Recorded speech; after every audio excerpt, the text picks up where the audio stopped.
సుబ్బారావు గారు ఇవాళ ఇచ్చిన తీర్పుల గురించి అంటే వెలువరించిన తీర్పులు ఇద్దరు కూడా భిన్నమైన తీర్పులు ఇచ్చిన నేపథ్యంలో సరే తర్వాత దీన్ని త్రిసభ్య ధర్మాసనానికి రెఫర్ చేయాలంటూ మాట్లాడిన ఈ అంశాలన్నిటికి సంబంధించి ఏం మాట్లాడతారు జరిగిన తీరు గురించి ఒకసారి మీరు మాట్లాడతారు తర్వాత మనం మిగతా అంశాల గురించి డిస్కస్ చేద్దాం.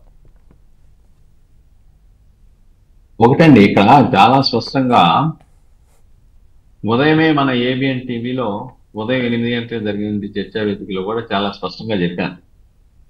కాన్ఫ్లిక్ట్ జడ్జిమెంట్ రాబోతున్నాయనే అనుమానం కలుగుతుంది, అలా జరిగితే లార్జర్ బెంచ్కి రిఫర్ చేయవలసి వస్తుందని చెప్పేసి మనం ఈ రోజు ఉదయం 8 గంటలకే నా అభిప్రాయాన్ని చెప్పడం జరిగింది.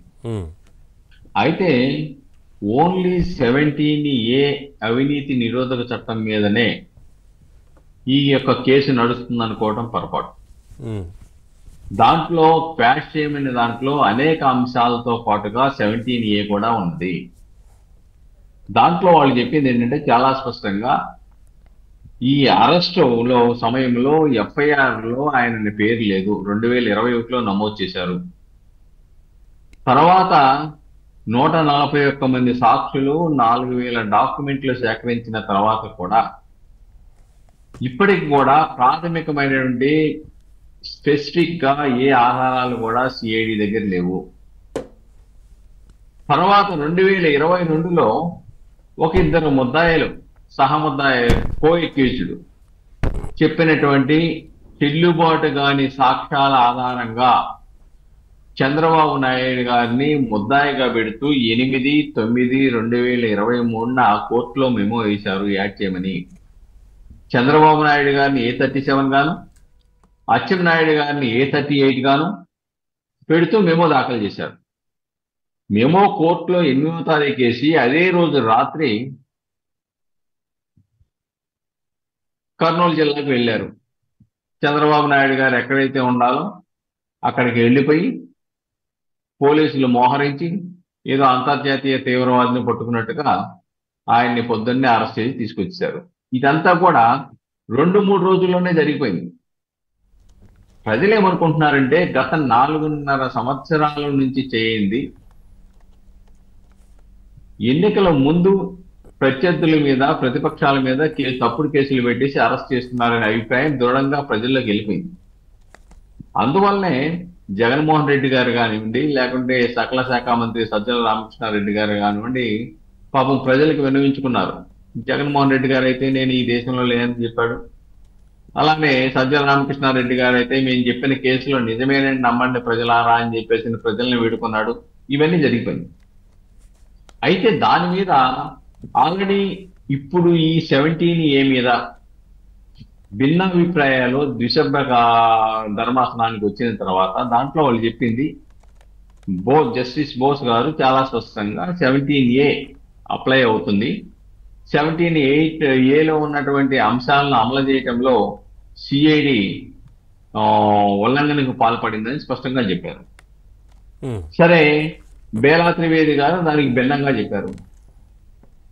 17A ఎందుకు అప్లై కాదంటారంటే ఇది 2014-15 సంవత్సరాల్లో జరిగినటువంటి ఆరోపణ ఇది. కాబట్టి అప్పటికి అవినీతి నిరోధక చట్టం ఇంకా అమలులోకి రాలేదు, అమెండ్మెంటు.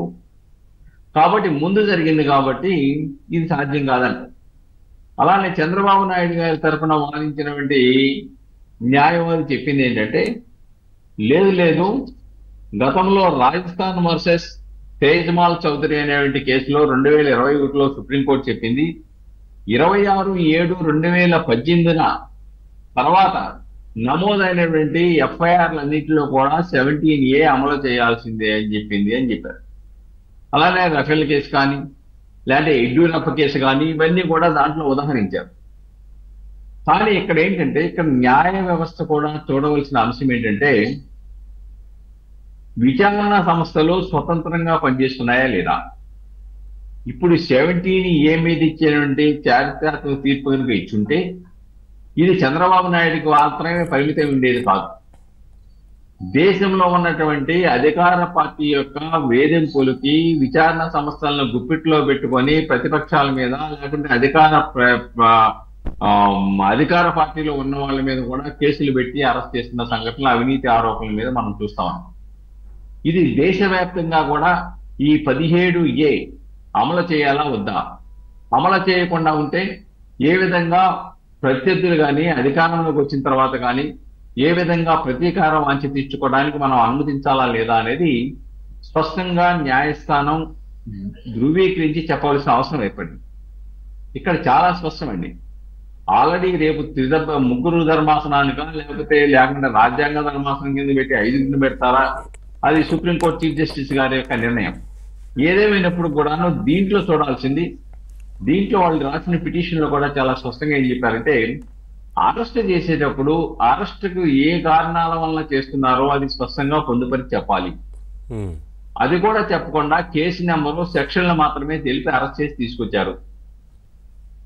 ఇప్పటికీ కూడా చంద్రబాబు నాయుడు గారు ఫలానా యొక్క అవినీతికి పాల్పడ్డారని చెప్పేసి చిల్లిగా వంట ఆధారాలు కూడా లేవనేది ఇది పొలిటికల్ వెండేటివ్, రాజకీయ ప్రతీకార వాంఛతో పెట్టిన కేసు అనేది వాళ్ళ వాదన. సరే, న్యాయ వ్యవస్థ కూడా అసలు గవర్నర్ నుండి అనుమతి తీసుకోవడానికి ఎందుకు ముందుకు వెళ్ళలేదనేది ఇదో ప్రశ్న వస్తుంది కదా. డెఫినెట్ గా దాంట్లో 17Aలో చెప్పింది ఏంటంటే చాలా స్పష్టంగా, పోలీసు వారు ఇలాంటి కేసుల్లో అవినీతి నిరోధక చట్టానికి సంబంధించినటువంటి ఆరోపణలు ఉన్న దాంట్లో పోలీసులు ఎంక్వైరీ కానీ ఇన్వెస్టిగేషన్ కానీ చేయాలంటే కాంపిటెంట్ అథారిటీ దగ్గర అనుమతి పొందాలి. ఈయన ముఖ్యమంత్రి హోదాలో నేరం చేశారని చెప్పేసి ఆరోపణ చేస్తున్నారు కాబట్టి ముఖ్యమంత్రి మీద కాంపిటెంట్ అథారిటీ గవర్నర్ కాబట్టి గవర్నర్ యొక్క అనుమతి తీసుకున్న తర్వాత మాత్రమే విచారణ ప్రారంభించాలి. అసలు ఇక్కడ గవర్నర్ అనుమతి కానీ లేకపోతే చట్టబద్ధంగా ఒకవేళ ఐపీసీలోనే ఉంటే, ఐపీసీలో ఉన్నప్పటికీ ఐపీసీలో ఒక పబ్లిక్ సర్వెంట్ మీద కేసు నమోదు చేసి విచారణ చేయాలి అని అంటే 197 సిఆర్పిసి కింద శాంక్షన్ తీసుకోవాలి కాంపిటెంట్ అథారిటీ నుంచి. ఇలాంటి చట్ట పరిధిని ఏమీ కూడా వాళ్ళు ఫాలో అవ్వకుండా అధికార పార్టీ చెప్పిందని చెప్పేసి క్రియాశీల కార్యకర్తల్లాగా సిఐడి ఈ రాష్ట్రంలో వ్యవహరించింది. ఇది చాలా సుస్పష్టం. అదే వాదన సుప్రీంకోర్టులో కూడా వాళ్ళు వాదించారు చంద్రబాబు నాయుడు గారి తరఫున. ఈ రోజున 17A భిన్నాభిప్రాయాలు వచ్చినంత మాత్రాన చంద్రబాబు నాయుడు గారికి కొంప మునిగేది ఏం లేదు.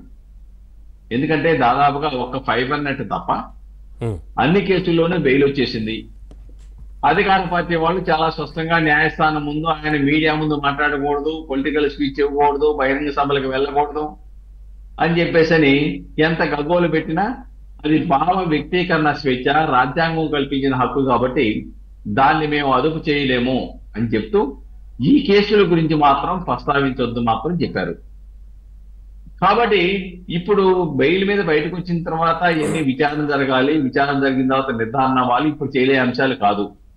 ఈయన స్వేచ్ఛకి ఏమీ అడ్డంకాలు ఏమి రావు. కాబట్టి ఇవ్వాలి కాకపోతే రేపైనా కానీ న్యాయ వ్యవస్థ క్రియాశీలకంగా వ్యవహరించి విచారణ సంస్థలు పాలకుల చేతుల్లో పాలేర్లుగా పనిచేసే సంస్థలు ఉన్నంతప్పుడు ప్రజాస్వామ్య హక్కుల్ని, రాజ్యాంగ హక్కుల్ని ఏ విధంగా పరిరక్షించాలి అనే విషయంలో ఒక క్రియాశీలక యొక్క పాత్ర పోషించి దాని మీద ఒక నిర్ధారణకు రావాల్సిన అవసరం ఉంది. చంద్రబాబు నాయుడు గారి కేసులో చాలా స్పష్టంగా చాలా అవకతవకలు కనబడతా ఉన్నాయి, స్పష్టంగా కళ్ళకి కంటినట్టు కనబడతా ఉంది. కానీ అలాంటి విషయాల్లో ఆయన చంద్రబాబు నాయుడు